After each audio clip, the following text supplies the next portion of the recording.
And hang on.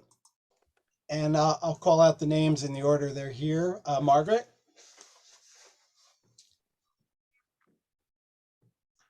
Margaret Kahn, Secretary. Carolyn. Oh, no. But Jim. You show up, Jim Bassinas, planning board member. you show up as Carolyn Bussinas. I can take care of that. She's got to stop using my computer. And the real Carolyn, Carolyn Stevens, planning board member. Kathy,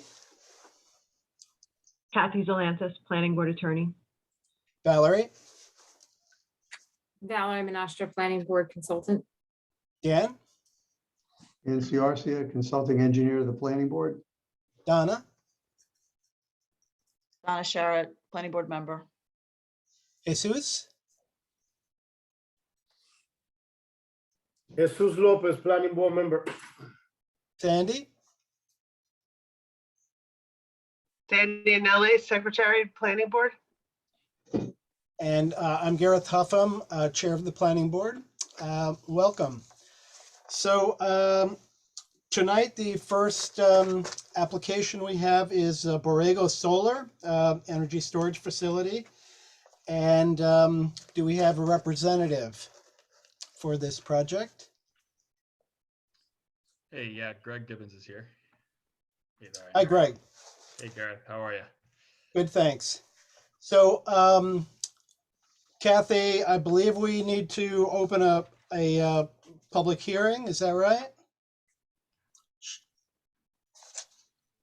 Sorry, yes. Okay, so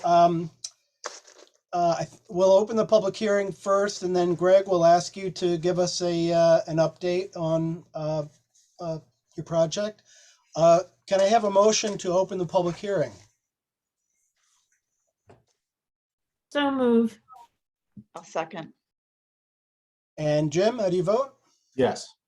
Carolyn, Yes. Donna, Yes. Jesus, Yes. and I vote yes as well. So we are in public hearing now, and welcome again, Greg. So do you want to give us an update?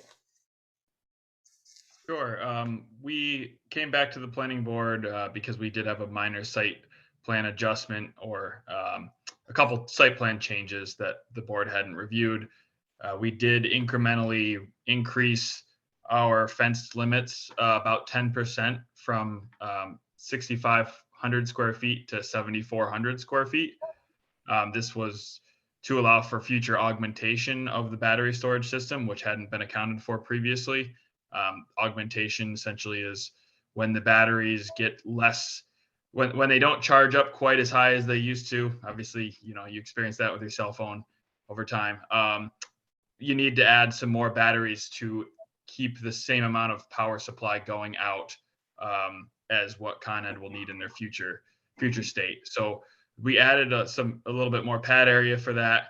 We incorporated that into our stormwater design.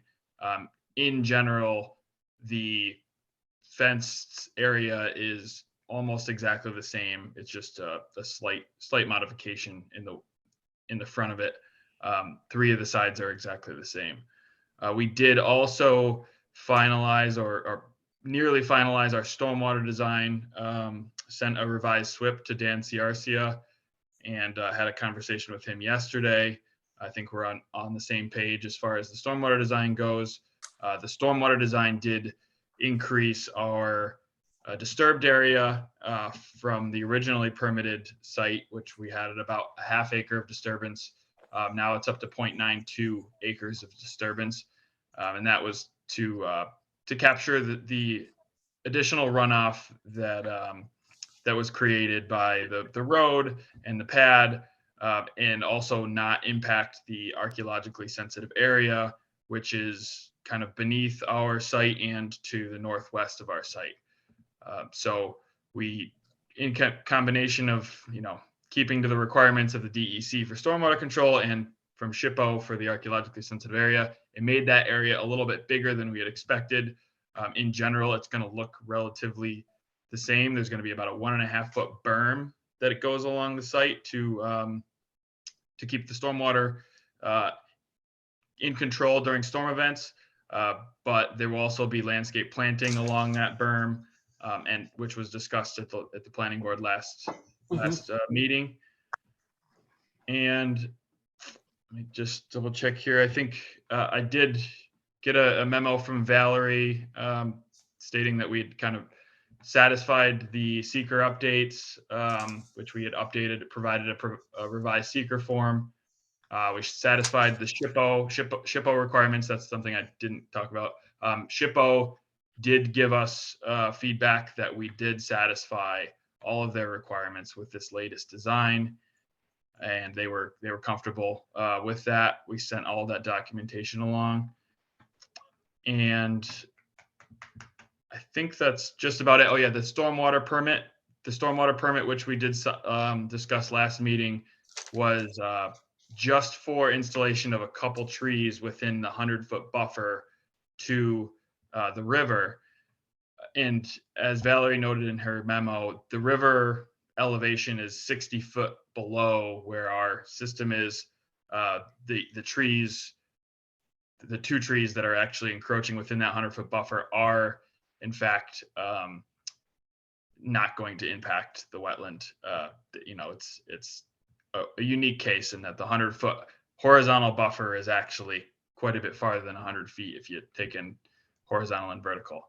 Right. But so you're talking about the wetland permit, not a stormwater permit. Sorry, yeah, wetland permit. Yep. My apologies. So I think that just about covers it. The archaeologically sensitive area did kind of change when we talked to SHPO. It's a little bit bigger along that back side, which what we had shown before looked like we could put some trees on the northern part of our system. And in fact, that's all considered the archaeologically sensitive area. So we weren't able to do that, but we did add trees to that western side as much as we could and not go into that archaeologically sensitive area. So that is a slight modification from what we talked about last time, but that's due to the archaeologically sensitive limits and requirements from SHPO. Okay.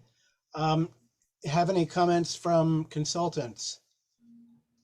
Dan, you want to start? Sure. Yeah, as Greg stated, we went through things and we've been sort of just doing a final deep dive comparing the prior report to this one.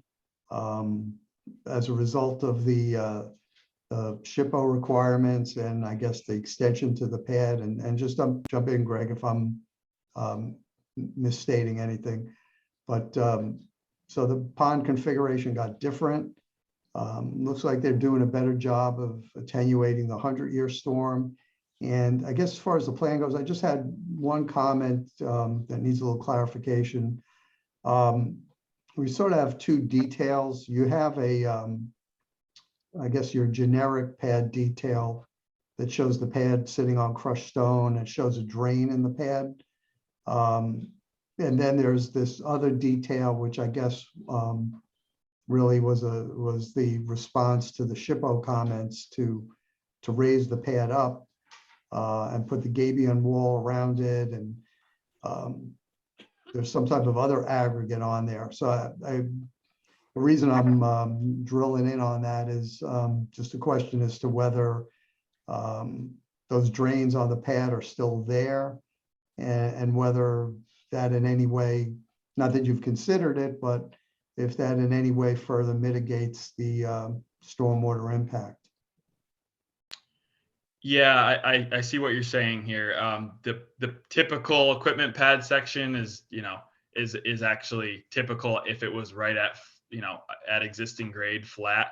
That should be kind of modified to have to show the elevation of it, but it will be comparable in that the stone directly beneath the pad will be a structural fill that's capable of supporting the pad on it and also not succumbing to any frost heave issues when you have the cold weather and you get the freeze beneath it. So that stone underneath the directly underneath the pad needs to be a structural fill or a high density crushed stone. But the stone around the pad, outside of that one-on-one influence, which is shown in the detail on C5.1, that can be a crushed stone with voids that can act as kind of a drainage medium, as you kind of discussed there. I don't see any detail that had like a drainage pipe per se around the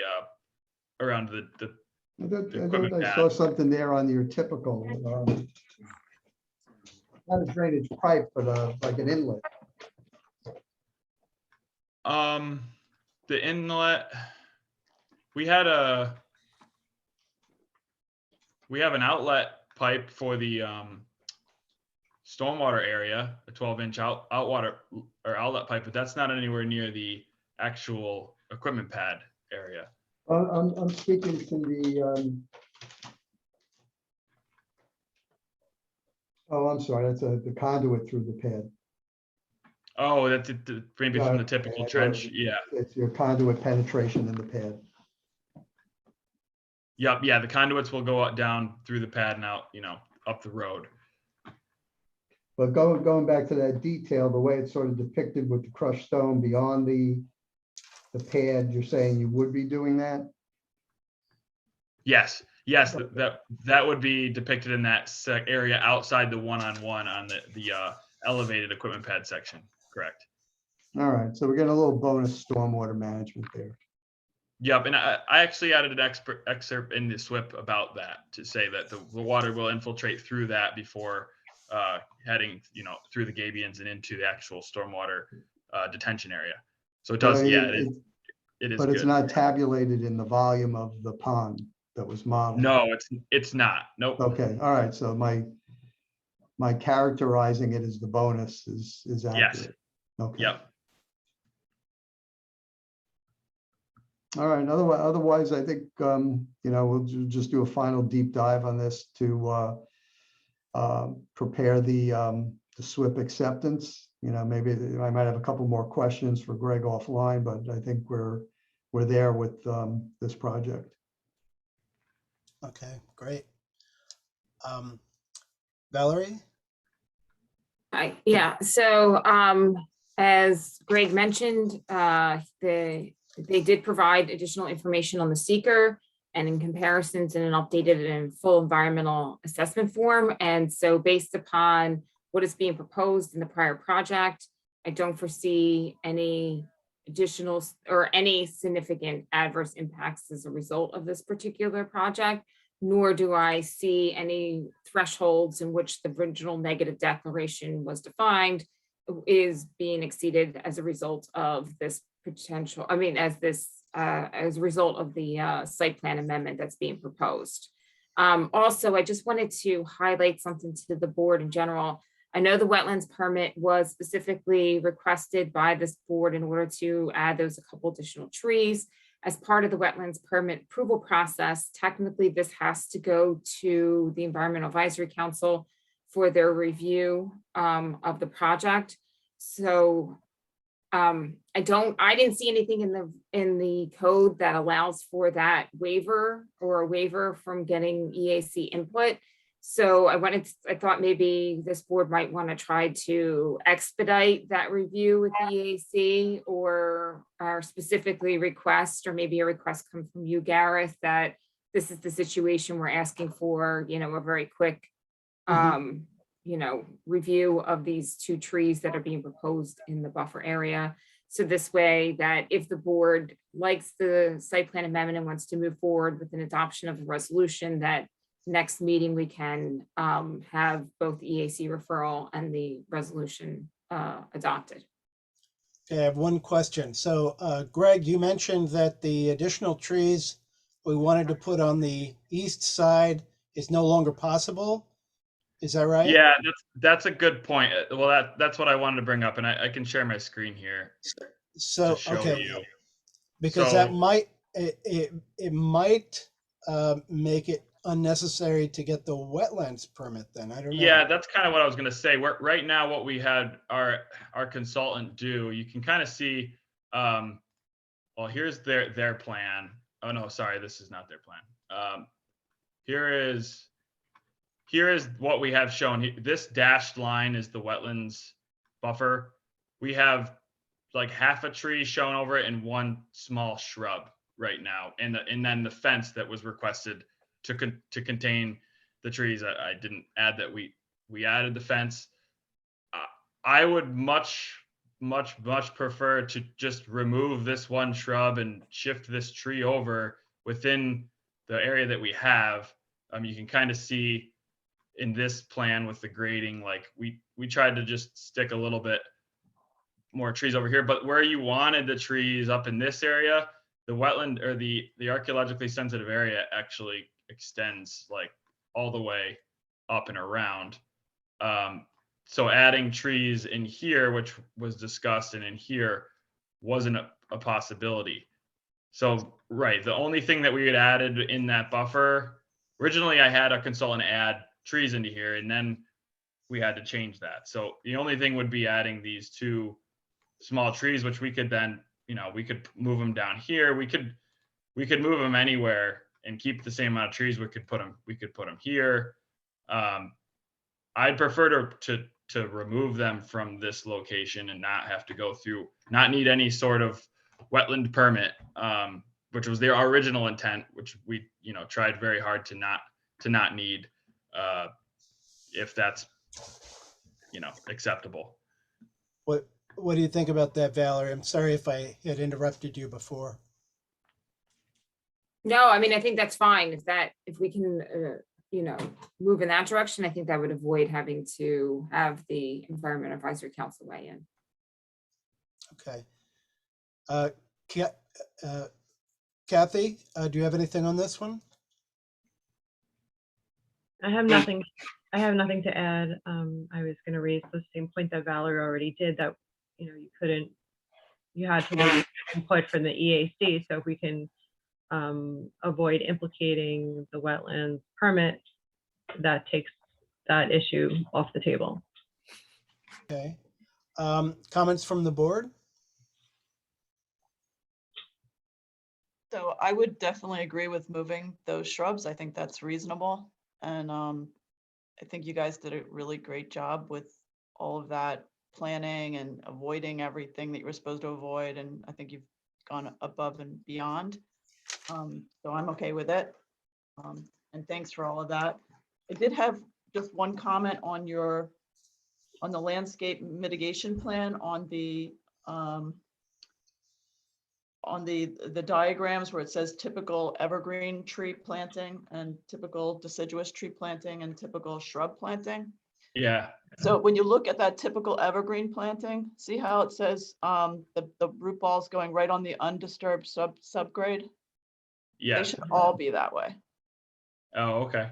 Okay, no, nothing underneath, because what happens is when you put in that new stuff, it does two things. One is that the weight of the root ball is going to push it down, and the tree's going to eventually sink down a little bit, which is really not good. And it also it's better to have the roots going right into the native soil rather than getting too comfortable in that good stuff. Yeah, that makes sense. We'll relay that to our consultant. Yeah, that's it. So other than that, I think you did an amazing job. Thank you. Thanks. Other comments from the board? I think moving those two trees or shrubs or whatever they are makes sense. Excellent. Jim? All the changes are so minor. I'd love to just move ahead with this. Great. Jesus? I second Jim's opinion. I think we should move ahead. Okay. I do as well. Second Jim's opinion, and I think we're all pretty much in agreement on this. So what would be the next step then? So it looks like we can avoid the wetland permit and the EAC step. Public hearing. Is there anybody, from the public who wants to speak? Oh, thank you. Yes. Is there anyone from the public who would like to speak on this application?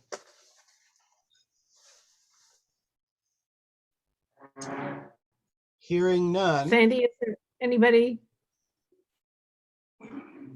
Sandy, do you see anybody with a raised hand? No, there's no one signaling with their hand. Yeah, Okay. if anyone would like to speak, you could use the raise hand icon. And then we would call you and you could state your name and address for the record. Okay. Anyone? Right. I don't see any hands up. Okay. Valerie, what would be the next step then? Close the public hearing. Yeah, so I'll turn this over to Kathy, but I believe it's closing the public hearing and then authorizing me to draft a resolution. Okay. Well, the only thing is that you do need a revised plan, right? Because right now the plan currently shows the trees in the wetlands. So we need to have a revised plan. So I think it's just safer, just in case anything else comes up, to keep the public hearing open. Yeah, open. And but we can draft the, you can direct the drafting of a resolution based on the new revised, plan that hopefully can come in soon. Okay, that makes sense. Greg, does that sound good to you? So revise the plan. We'll have a resolution drafted, circulated to you, and next meeting, we could potentially pass it. And Greg, also maybe if you could put something in writing that you're withdrawing your request for wetland permit, Sure. just so we could have that in the planning board's record. Yep, we can do that. Great, and if you could make the changes that Donna spoke about in the notes for the planting, please include that. Sure thing. Okay, if there's is there anything else on this then? If not, we'll see you at the next meeting, which would be January 19th. Is that right, Sandy? Yes. Yes, that's January 19th. Okay. Let's see. We might need we might need a vote to prepare the resolution. Do I have a proposal to that effect? So move. A second. Second. Jim, how do you vote? Yes. Carolyn? Yes. Donna? Yes. Jesus? Yes. And I vote yes as well.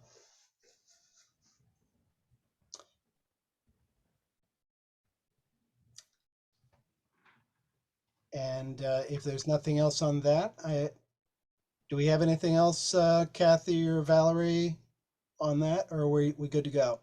Good to go, at least from my Okay. end. Say it again? From my end, we're good to go. Okay.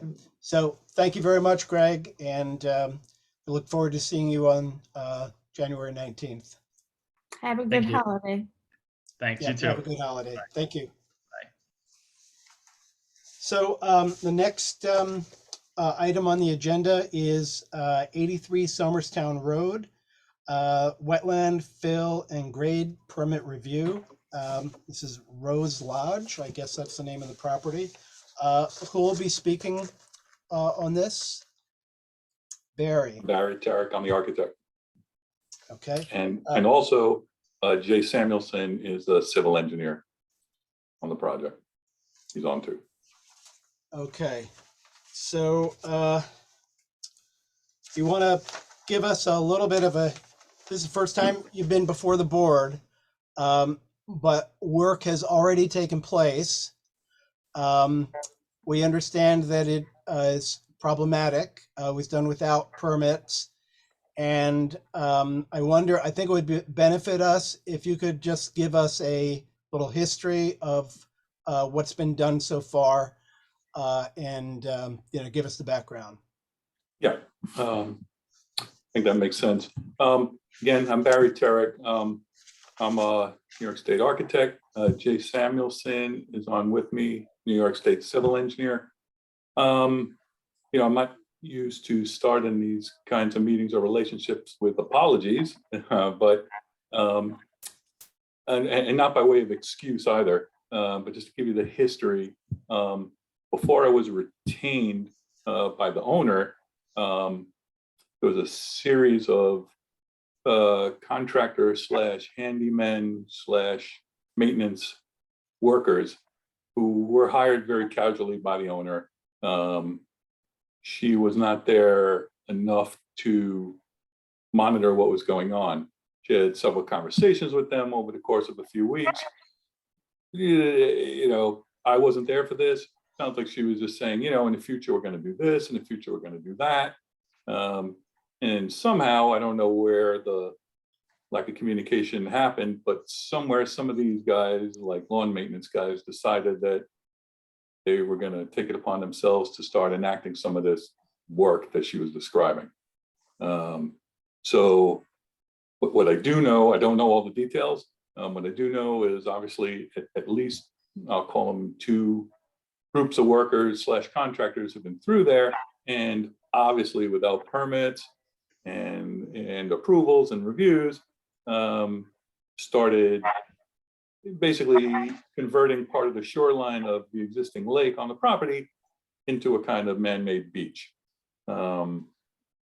They, you know, foregoing the fact that they did not apply for and get permits, what they did was totally incorrect, and has led obviously to the physical problems beyond the legal problems and the procedural problems of not getting a permit.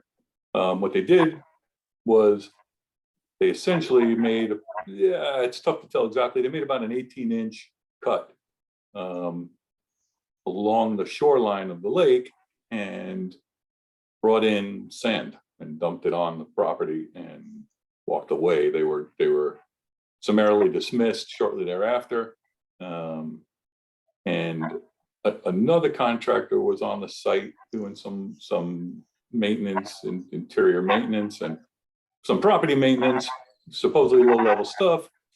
Did nothing to correct that situation, was aware of it, didn't correct it. And during the course of they applied, this contractor applied for a permit to remove some trees. Building inspector showed up with the arborist to do an inspection, and that's when he caught up to this sand and beach situation. And that's right around the time that I was retained by the owner. So we found ourselves kind of in a funny position at the moment. We were trying to hurry up and get this beach done, and that's kind of the submission you're looking for. But what I would suggest that we resubmit a plan that does nothing more than remediate the situation and restore the disturbed area to the pre-existing condition. Take the sand out of the property, fix the shoreline, and when the time comes to do any site work on that property, we'll apply for the proper permits and review procedures. That's kind of where we are at the moment. So that's what I'd rather propose to do rather than try and work with this beach. Okay, so let's see. Comments from our consultants.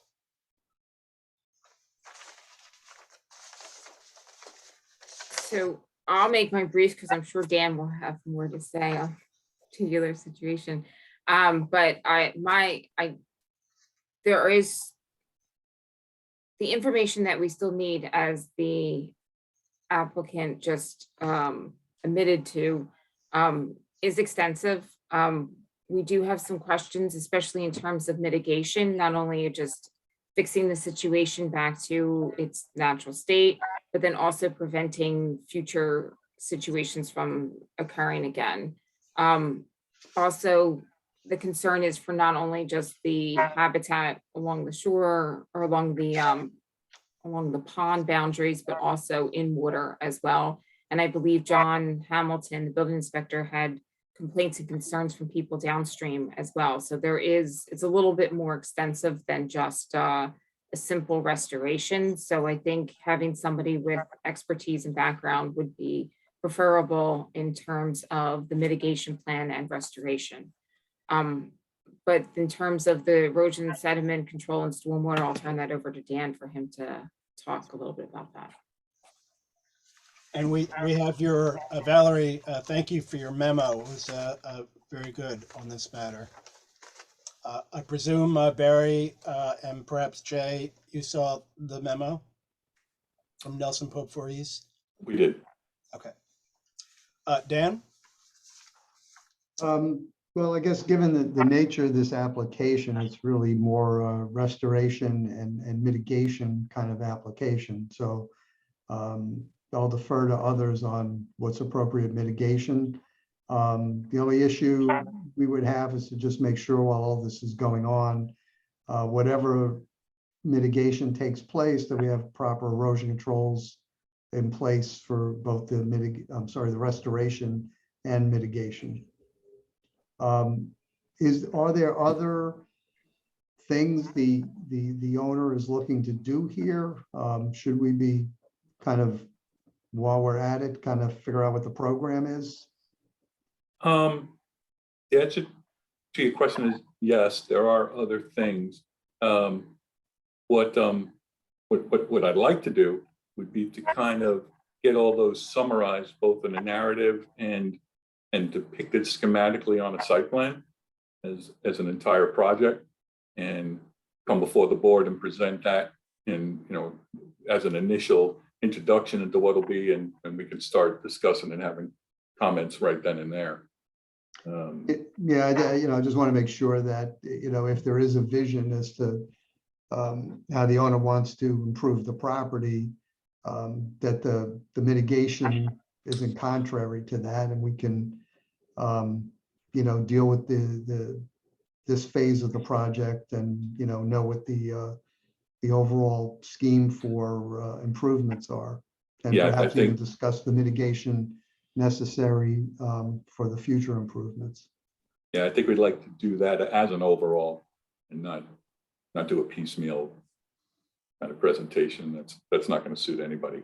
Yeah. I did also want to add, we obviously John Hamilton was aware, and I met him out on the site after what we had done was we got a smaller machine in there and pulled as much of the sand from the water line as we could possibly get. The ground was pretty soft and we didn't want to do any more damage.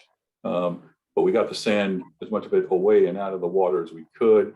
We got an erosion fence up, and we're going to put a second layer up, and we'll immediately remove the sand from the site entirely. Just as an initial, but it's been pulled away from the shoreline as of about a week and a half ago now. So that all makes sense. As Valerie mentioned, it's important that either you or the owner or Jay hire a wetland and or lake or stream restoration specialist engineering consultant firm to develop these plans with you.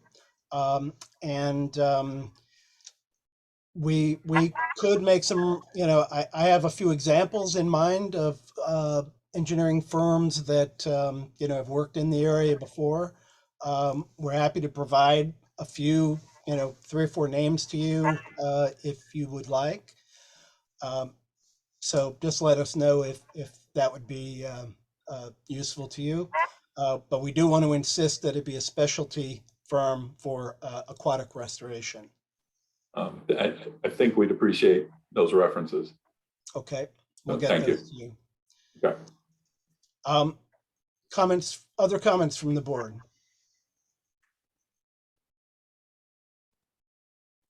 Sounds like everybody's on the same page. We can probably just let them take their next steps. Yeah, it's Yeah. it's we don't have a history yet, but I can tell you that it's my intention to work with the board and not counter. So I apologize for all what's happened up till now, and we'll speak to those consultants and we'll get this done properly. Okay, great. One thing we'll need at some point is to find out the source of the sand that was put in. Okay.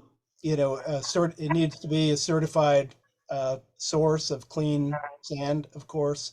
Hopefully it was, and that'll be able to be shown. And so this will have to go through the seeker process. And Valerie, perhaps you could best describe the steps that we need to take there. Right, so I mean, this is an unlisted action, so this would just require, technically, there's no other involved agency at this point, so if you're the sole agency, so you can just basically declare yourself lead agency for the unlisted action. And then ultimately, this board will have to issue either a negative declaration or positive declaration. But that will be a little bit down the line once we have additional information. Also, similar to the last application, there was that discussion because it's a wetlands permit, this will require Environmental Advisory Council referral and review by them. But at this point, I'm a little concerned that there's so little information for the EAC to really respond to that it might be better if we wait till the next round of information that gets submitted, and at that point, then do the referral. But that's up to this board, how you would like to proceed. Okay. So I would entertain a motion to call ourselves the lead agency on this seeker application. Do I have a motion? I'll make, I made a motion. Okay, Jesus makes the motion. Do I have a second?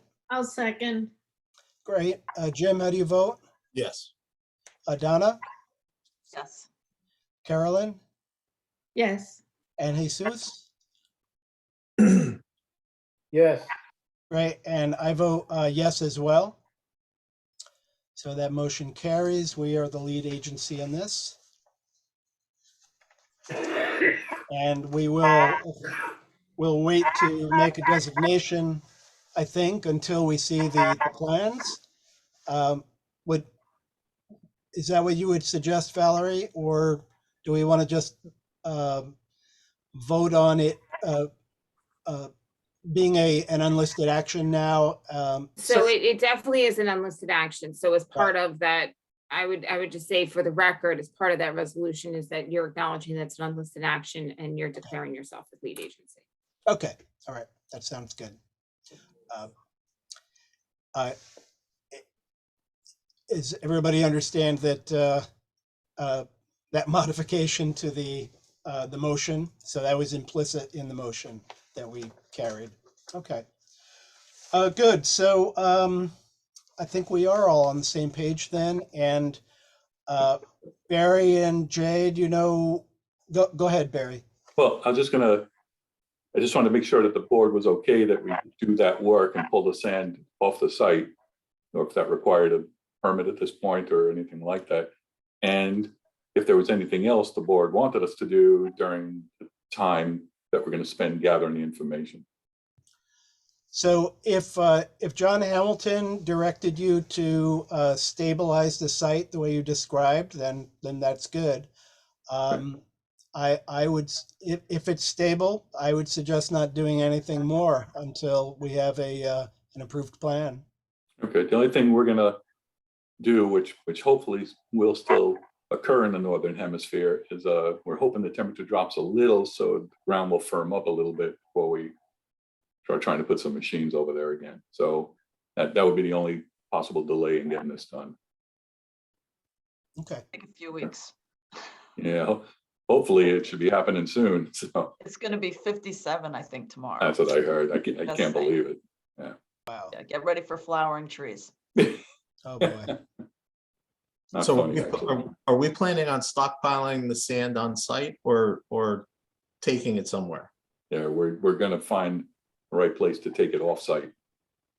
I will get it certified, clean. I'm fairly confident it was, because what it actually is child sandbox sand, which was problematic in its own right. but I'll get that certified. Okay. Very good. So if there's nothing else from the board or consultants, we'll close this for tonight and look forward to further details when you're ready. And we will get you a list of some suggested Yeah, engineering firms that you can consider. I appreciate that. Thank you. Okay, thank you very much. Okay, thank you, board. I appreciate your time. Good night. Good night. Okay. So that's the last item on the agenda with applications, but I believe we want to go into executive session. And do I have a motion to go into executive session? So move to hear for advice of counsel And for advice of litigation. counsel. on litigation. And would we be able to come back into the meeting just for a brief? Would that Yeah, be there's two okay? people here. I don't know who these people are. Jesus, I couldn't hear you. Say that again. I don't know who there was Steven and William. Were two other people in the Zoom meeting that I don't know who they are. Right. Stephen, No, we're not in executive session yet, but we are going into executive session, so we'll have to ask you to log off if you're still hearing us. Otherwise, there we go. Okay, so so we can go into executive session and then come back and adjourn the meeting. Yeah. Okay. Do I have a motion to go? Recording is back in progress. Very good. So I would entertain a motion to authorize the stipulation, to accept the stipulation on the Pacucci matter, And to authorize its execution. to authorize its execution. So move. Do I have a Second. Jim, how do you vote? Yes. Donna?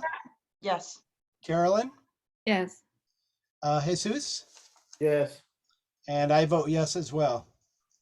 Motion carries. And with that, I think we don't have any minutes to review this time.